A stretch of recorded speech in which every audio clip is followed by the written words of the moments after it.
Hello my dear student, आज हम पढ़ रहे हैं company accounts, issue of debenture. Last हमने पढ़ा था इशू ऑफ शेयर। जब हमारी कंपनी या प्रमोटर्स को कैपिटल की रिक्वायरमेंट या ज़रूरत होती है तो वह शेयर को इशू करके भी कैपिटल को रिसीव कर सकती है। उसके अलावा जब कंपनी को लॉन्ग टर्म की कैपिटल की ज़रूरत होती है तो वह ऋण या लोन की कैपिटल भी ले सकती है। कंपनी डिबेंचर को इशू करके लोन की कैपिटल ले सकती है।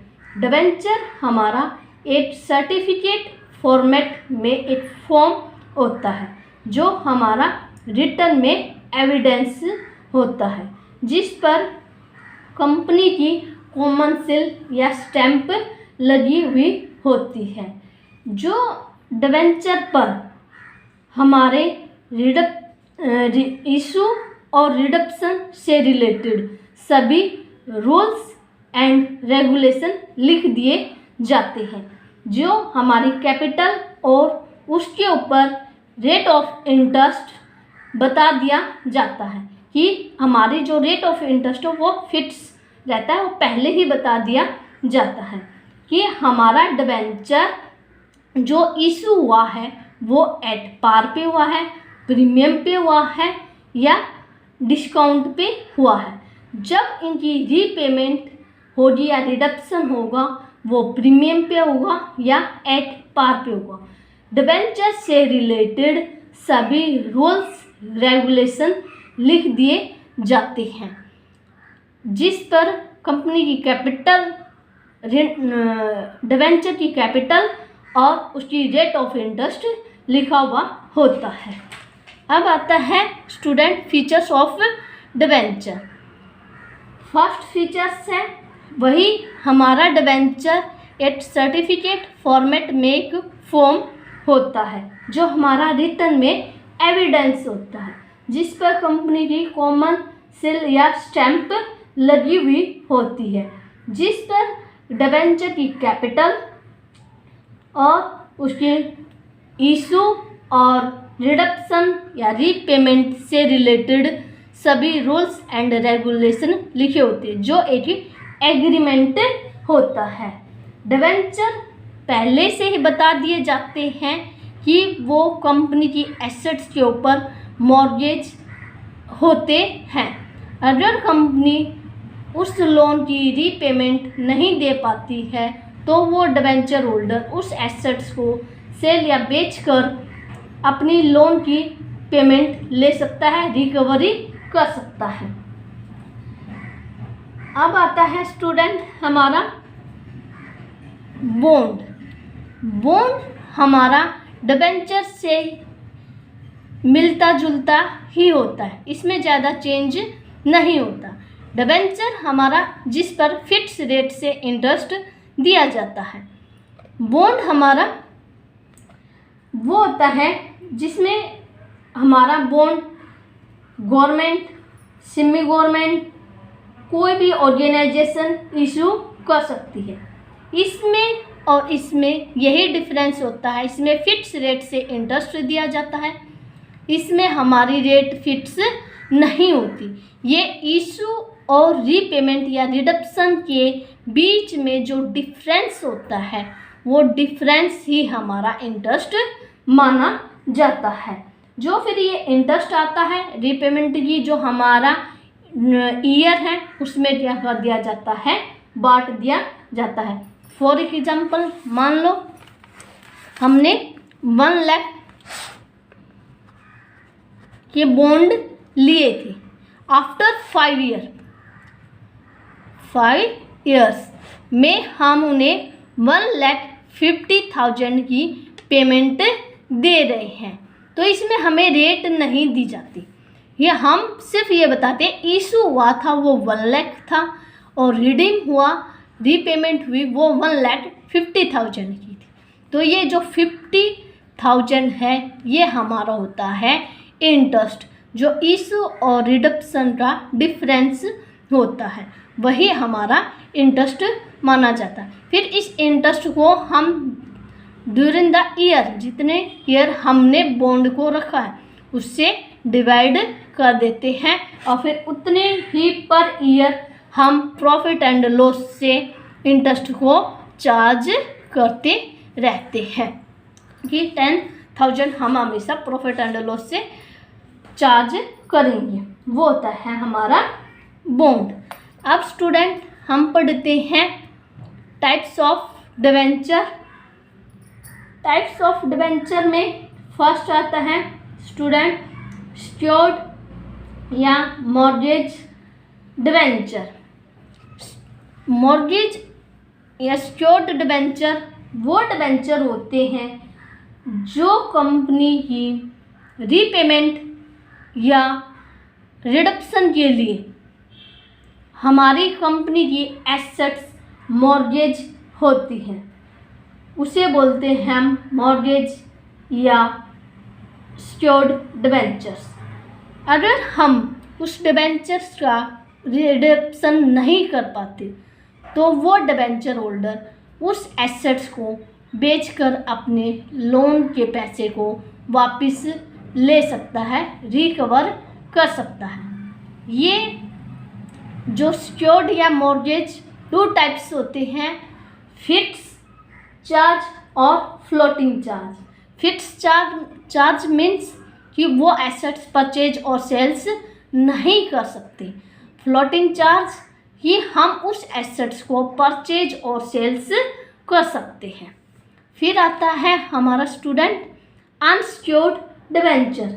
अनसिक्योर्ड डिवेंचर वो डिवेंचर होता है जो लोन की कैपिटल की पेमेंट के लिए हमारी कोई भी एसेट्स मॉर्गेज नहीं होती, वो होते हैं हमारे अनसिक्योर्ड डिवेंचर। ये हमारा जब लिक्विडेशन होता है कंपनी का या वाइंड अप होती है तो वो डिवेंचर होल्डर हमारे अनसिक्योर्ड माने जाते हैं, जिनके ऊपर कोई भी एसेट्स मॉर्गेज नहीं होती। फिर आता है स्टूडेंट हमारा रजिस्टर्ड डिवेंचर। रजिस्टर्ड डिवेंचर वो डिवेंचर होते हैं स्टूडेंट जो कंपनी के रजिस्टर्ड में उस डिवेंचर होल्डर का नाम लिखा हुआ होता है, वो होते हैं रजिस्टर्ड डिवेंचर होल्डर। ये हमारे ट्रांसफ़र नहीं हो सकते। ये हमारा जिस डिवेंचर होल्डर के पास या जिस डिवेंचर होल्डर का कंपनी के रजिस्टर्ड में नाम है, हम लोन की कैपिटल और उसका इंटरेस्ट हम उसी बंदे को या डिवेंचर होल्डर को देते हैं, वो होते हैं रजिस्टर्ड डिवेंचर होल्डर। फिर आता है student barrier debentures. Barrier debentures वो डिवेंचर्स होते हैं या वो डिवेंचर होल्डर होते हैं जिनका कंपनी के रजिस्टर में कोई नाम नहीं होता। ये ट्रांसफ़र हो सकते हैं। हमारा जो रजिस्टर्ड थे वो ट्रांसफ़र नहीं हो सकते, ये हमारा ट्रांसफ़र हो सकते हैं। और जिसके पास ये डॉक्यूमेंट्स या जो रिटर्न में एविडेंस है उसी पर्सन को या डिवेंचर होल्डर को हम लोन की कैपिटल और उसका इंटरेस्ट देते हैं, वो होते हैं हमारे बैरियर डिवेंचर्स। फिर आता है student redeemable debenture. Redeemable debenture वो डिवेंचर्स होते हैं जो कंपनी इंस्टॉलमेंट या लमसम या इकट्ठा साथ में अपनी ड्यूरिंग द लाइफ में रीपेमेंट कर देती है या पैसा वापस कर देती है, वो होते हैं हमारे रिडीमेबल डिवेंचर्स कि हमारी कंपनी लोन की कैपिटल वापस दे रही है, वो होते हैं रिडीमेबल डिवेंचर्स। फिर आता है स्टूडेंट हमारा इररिडीमेबल डिवेंचर्स। इररिडीमेबल डिवेंचर्स वो डिवेंचर्स होते हैं जब कंपनी ड्यूरिंग द लाइफ में ना देकर सिर्फ वाइंड अप या लिक्विडेशन के टाइम पे ही उनकी कैपिटल की रीपेमेंट या वापस दिया जाता है, वो होते हैं इररिडीमेबल डिबेंचर्स। फिर आता है student convertible debentures. Convertible debentures वो डिबेंचर्स होते हैं जो एक टाइम के बाद डिबेंचर होल्डर को अपने इच्छा से कंपनी के इक्विटी या परफेंस में चेंज होने का राइट्स होता है कि वो उसमें चेंज हो सकते हैं या कन्वर्ट हो सकते हैं, वो होते हैं कन्वर्टेबल डिबेंचर। इसका ये फ़ायदा होता है स्टूडेंट, जब हम कोई नई कंपनी में इन्वेस्ट करते हैं तो फर्स्ट टाइम पे हम डिबेंचर में इन्वेस्ट करते हैं कि हमें फिक्स रेट से इंटरेस्ट मिलेगा, चाहे प्रॉफिट हो या ना हो। बट जब कंपनी अच्छी चल निकलती है, अच्छी रेट से प्रॉफिट रिसीव कर रही है, तो हाई रेट से डिविडेंड डिक्लेयर कर रही है, तो उस टाइम पे हम उसमें पहले सेफ्टी हो जाती है, फिर अर्निंग के पॉइंट ऑफ से हम इक्विटी या परफेंस में चेंज हो सकते हैं। बट हमारी सेबी की गाइडलाइन के अकॉर्डिंग हम मिनिमम 18 मंथ और हमारा मैक्सिमम 36 से पहले इसको चेंज हो जाना चाहिए। फिर आता है student difference between A share and debenture. Share last chapter में हमने पढ़ा था और जस्ट अभी डिबेंचर चला ही हुआ है।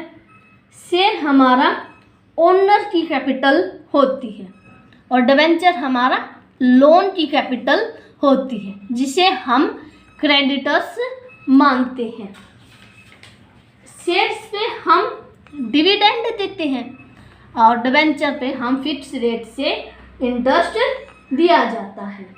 ये हमारा प्रॉफिट होता है तो डिक्लेयर कर दिया जाता है, अदरवाइज नहीं। ये हमारा चाहे प्रॉफिट हो या ना हो, ये हमारा डिबेंचर को इंटरेस्ट देना ही पड़ता है। इसे हमारे जो शेयर्स होते हैं वो हमेशा अनसिक्योर्ड होते हैं, इसमें रिस्क ज़्यादा होता है, बट हमारे डिबेंचर हमेशा सिक्योर्ड होते हैं या फिर एसेट्स के ऊपर मॉर्गेज होते हैं। शेयर्स को कंपनी की मीटिंग में वोट डालने का राइट्स होता है, डिबेंचर को कंपनी की मीटिंग में वोट ना ही मैनेजमेंट में कोई कंट्रोल करने का राइट्स नहीं होता। कंपनी शेयर को बाईबैक कर सकती है, बट डिबेंचर को इशू की कंडीशन के अकॉर्डिंग इनकी रीपेमेंट की जाती है। फिर जब हमारा कंपनी का लिक्विडेशन या वाइंड अप होता है, सबसे लास्ट में शेयर की कैपिटल दी जाती है और सबसे पहले डिबेंचर के पैसे वापस किए जाते हैं। स्टूडेंट अब पढ़ते हैं इशू ऑफ डिबेंचर। लास्ट पढ़ा था इशू ऑफ शेयर, जैसे इशू ऑफ शेयर पढ़ा था वैसे इशू ऑफ डिबेंचर है। वहाँ पे भी हम प्रोस्पेक्टस को इशू करके क्या करते थे, एप्लीकेशन के पैसे रिसीव करते थे। वैसे ही डिबेंचर के लिए भी प्रोस्पेक्टस को इशू किया जाता है, जिस पे इशू से रिलेटेड रूल्स रेगुलेशन लिख दिए जाते हैं, जिसमें एक फॉर्म के साथ एप्लीकेशन की मनी को बैंक में जमा करवाया जाता है। ये उसी तरह जैसे इशू में हमने डिफरेंट स्टेज पे और डिफरेंट फेस पे हमने पैसा मंगवाया था, क्योंकि हमारी जो कंपनी होती है वो लोन है या शेयर है, फुल्ली पैसा एकदम या लमसम नहीं मंगवाती, वो अलग अलग इंस्टॉलमेंट में मंगवाती है, जैसे एप्लीकेशन, अलॉटमेंट, फर्स्ट कॉल और हमारी फाइनल कॉल्स। वैसे ही पहले बता दिया जाता है ये एप्लीकेशन पे मंगवाने हैं, ये अलॉटमेंट पे हैं, ये फर्स्ट पे और ये फाइनल पे। या फिर जैसे हमने शेयर में डिफरेंट स्टेज पढ़ी थी, एट प्रीमियम पे, एट पार पे, एट डिस्काउंट पे। वैसे ही हमारा डिबेंचर भी एट प्रीमियम पे, डिस्काउंट पे और एट पार पे इशू किया जाता है। वहाँ पे सिर्फ शेयर कैपिटल खोला जाता था, यहाँ पे हम डिबेंचर अकाउंट्स खोल देंगे और उसके आगे परसेंटेज लिख देंगे, जितनी परसेंटेज, रेट ऑफ परसेंटेज लिख देंगे जितना हमें इंटरेस्ट देना है। वही जो अलग अलग हमने स्टेज में हम अब पैसा रिकवर लेते हैं, तो वो अब हमारी अलग से जर्नल एंट्री पढ़ेंगे। फर्स्ट है एप्लीकेशन मनी रिसीव्ड, वही bank accounts debit to percentage debenture application. वही बैंक हमारे पास में आया है, हमारे एसेट्स है, इंक्रीज हुई है तो डेबिट हो जाएगा। फिर हमारा टू डिबेंचर एप्लीकेशन, ये हमारा जो हजारों बंदों ने, लाखों बंदों ने हमें पैसा दिया है, क्रेडिट द गिवर, या हमारा जो सोर्स है उस सोर्स से हम बता देंगे to percentage debenture application accounts. फिर वही जो हम अलग अलग मंगवाते हैं ना इंस्टॉलमेंट में, वैसे लिखते चलेंगे, ज़्यादा अंतर नहीं है। जब हम डिबेंचर का पैसा अलॉटमेंट पे मंगवाएंगे, यहाँ पे अलॉटमेंट हो जाएगा। जब फर्स्ट कॉल का मंगवाएंगे फर्स्ट हो जाएगी, और फाइनल मंगवाएंगे तो फाइनल कॉल। जो हम इंस्टॉलमेंट में मंगवा रहे हैं उसी का हम नाम लिखते हुए चलेंगे।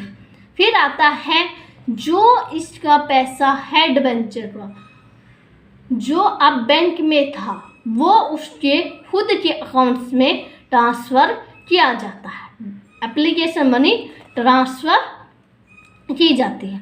वही परसेंटेज डिबेंचर एप्लीकेशन अकाउंट्स हमारा debit to percentage debenture accounts. अब हमारा ये क्रेडिट था, अब ये हमारा जो लायबिलिटीज थी वो इंक्रीज हुई थी। फिर हमारा क्या है, अब ये क्या हो रहा है, डेबिट हो रहा है। अब हम इसका क्या करेंगे, इफेक्ट को कैंसिल कर देंगे, ज़्यादा रटना नहीं है स्टूडेंट। अब हम इसको डिबेंचर के अकाउंट्स में क्या कर दिया गया है, ट्रांसफ़र कर दिया गया है। हमारी लायबिलिटी इंक्रीज हो रही है ना, तो हमारा क्या हो जाएगा, क्रेडिट हो जाएगा टू परसेंटेज डिबेंचर। अब इसका थोड़ा सा इन दोनों का जो एप्लीकेशन है इसको कैंसिल कर दो, तो हमारी क्या आ जाएगी एंट्री, वही bank accounts debit to debenture accounts. तो वही वाली बात हो गई है स्टूडेंट, जो हम सोल ट्रेड है या फिर हमारा जर्नल में सिंपल जो बिजनेस लेके आते थे, bank accounts debit to capital accounts, यहाँ पे क्या है, डिबेंचर है, लोन की कैपिटल है, तो टू डिबेंचर अकाउंट्स हो जाएगा। और हम इस दोनों का इफेक्ट को मिटा देते हैं डिबेंचर एप्लीकेशन। ज़्यादा रटना नहीं है, आपने सिर्फ समझना है। फिर जो एप्लीकेशन की मनी रिटर्न, यानी कि जिन्हें हमें पैसे नहीं दिए गए हैं, तो वो हम क्या कर देंगे, वापस कर देंगे। कि हमारी अब एसेट्स घट रही है, इट मीन्स हमारे पास में पैसे जा रहे हैं, वापस गिवर हो रहे हैं, तो क्या हो जाएगा, सुनो, अब 12% या percentage debenture application accounts debit to bank, ये घट गई। अब वो गिवर थे, अब क्या हो गए हैं, रिसीवर हो गए हैं, इसलिए क्या हो जाएंगे, डेबिट हो जाएंगे। ट्रांसफ़र कर दी है हमने, जो transfer of excess money to allotment. अगर फिर भी जो हमारे डिबेंचर हैं एक्सेस मनी आई है, वो हम किस पे एडजस्ट कर देंगे, अलॉटमेंट पे कर देंगे। वही फिर अलॉटमेंट की ड्यू होगी, वही मैंने बताया था कि हम डिफरेंट स्टेज पे हम पैसा मंगवाते हैं, एप्लीकेशन, अलॉटमेंट और फिर फर्स्ट और फाइनल कॉल्स। फिर वही हमारा जर्नल एंट्री है, percentage debenture allotment accounts debit to percentage accounts, वही हमारा था। अब आती है हमारी allotment money received, bank accounts debit to percentage debenture allotment, ये हमें रिसीव हुआ है, वही डेबिट हो जाएगा। ये हमारा देने वाले हैं, क्रेडिट हो जाएंगे, वो उसके हम उनसे ड्यू करें बता रहे हैं, और उसके अकाउंट्स में हमारी लायबिलिटी इंक्रीज हो रही है, तो क्रेडिट हो जाएगा डिबेंचर अकाउंट्स। फिर वही स्टूडेंट अब आएगा फर्स्ट कॉल ड्यू, वही अब सिर्फ चेंज होंगे, सिर्फ स्टेज या नाम चेंज हो जाएंगे। Percentage debenture first call accounts debit to percentage debenture accounts. फिर रिसीव होगी bank accounts debit to debenture first call accounts. Rules regulation वही रहेंगे जो मैंने अभी जस्ट फर्स्ट में बताए थे हमारे जर्नल एंट्रीज वाले। अब आता है स्टूडेंट हमारा शेयर को इशू के लिए issued at par, at premium और issued of debenture at discount पर।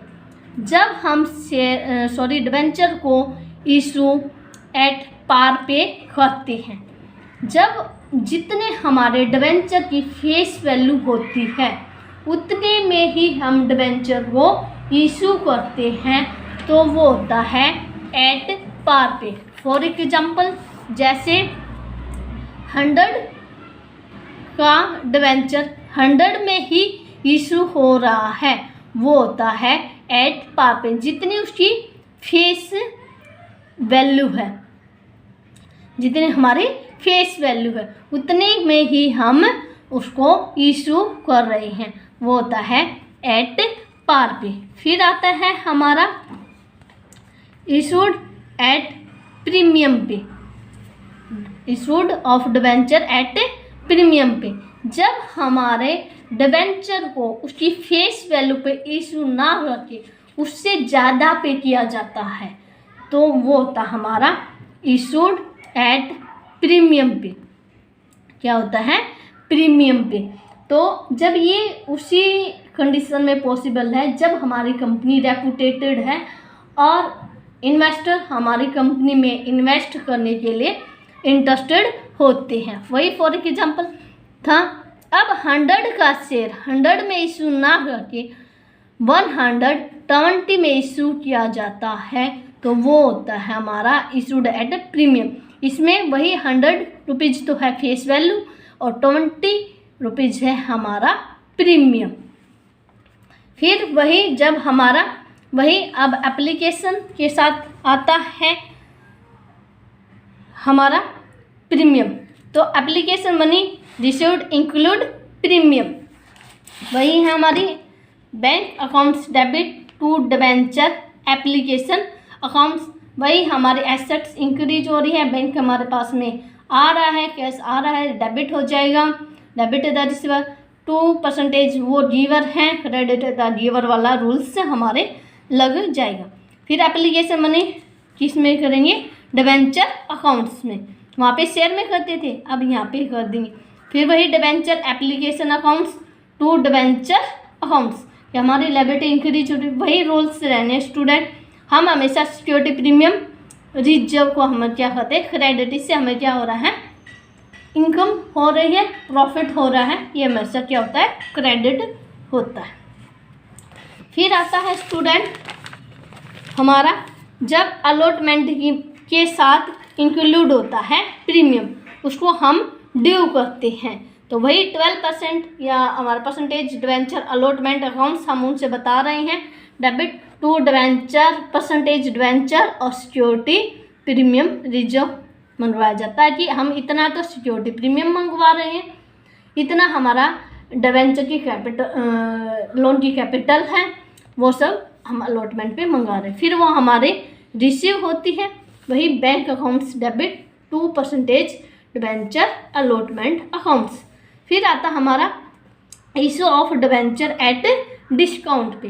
जब हमारी कंपनी को पैसे की ज़रूरत होती है और हमारी कंपनी की इतनी अच्छी रेपुटेशन नहीं है और कोई भी पर्सन हमारी कंपनी में इन्वेस्ट करने के लिए इंटरेस्टेड नहीं होता है, तो हमें डिस्काउंट पर इशू कर सकते हैं कि हमारा वही कि 100 का शेयर है और हम उसको 90 में इशू कर देते हैं उसकी फेस वैल्यू से कम पर। जो इशू किया जाता वो होता है डिस्काउंट पर कि 90 में हम उसको इशू कर रहे हैं। रिडम्पशन के टाइम पे हमें 100 रुपीज़ ही देने हैं, बट वो हमें दे रहे हैं 90 रुपये। तो ये हमारा कंपनी के पॉइंट ऑफ व्यू से क्या होता है, लॉस होता है। इसमें कंपनी को लॉस उठाना पड़ता है। ये 10 रुपीज़ हमारा होगा डिस्काउंट, ये होगा हमारा डिस्काउंट। उसी की वही कि हमारा परसेंटेज डिबेंचर एप्लीकेशन या अलॉटमेंट पे जिस पे हम दी हुई है accounts debit discount on debentures, अभी बताया कंपनी के पॉइंट ऑफ व्यू से लॉस होता है टू डिबेंचर अकाउंट्स। ये था हमारा स्टूडेंट जब हम डिबेंचर को इशू करते हैं एट पार, प्रीमियम और डिस्काउंट पे। अब आता है student issue of debenture for consideration other than cash, कि हम डिबेंचर को इशू करते हैं नगद ना देके, उसके बदले किया जाता है। जब हम कोई प्रीमियम एक्सपेंसेस है या कोई एसेट्स खरीदते हैं, उनकी कैश में पेमेंट ना देके उन्हें डिबेंचर होल्डर बना दिया जाता है, उन्हें फिक्स रेट से इंटरेस्ट दिया जाता है। तो वही assets accounts debit to vendors accounts, assets increase हो रही है डेबिट हो जाएगा, वेंडर्स गिवर है क्रेडिट हो जाएगा। फिर vendors accounts debit to debenture holder accounts, अब हम उसको क्या कर रहे हैं, डिबेंचर अकाउंट्स में ट्रांसफ़र कर रहे हैं। फिर आता है वही कि हम इसे प्रीमियम पे करते हैं या डिस्काउंट पे, ये सॉरी एट पार पे है, ये हमारा या प्रीमियम पे है या डिस्काउंट पे। तो वही vendors accounts debit to debenture accounts to security premium reserve, जब हम प्रीमियम पे करते हैं। जब हम डिस्काउंट पे करते हैं तो vendor accounts debit discount on debentures accounts debit to debenture accounts, ये एट पार पे, प्रीमियम पे और डिस्काउंट पे। जब हम कंसिडरेशन अदर देन कैश पे है। Thank you so much student मेरी सुनने के लिए। मेरे चैनल को लाइक शेयर और सब्सक्राइब कीजिएगा।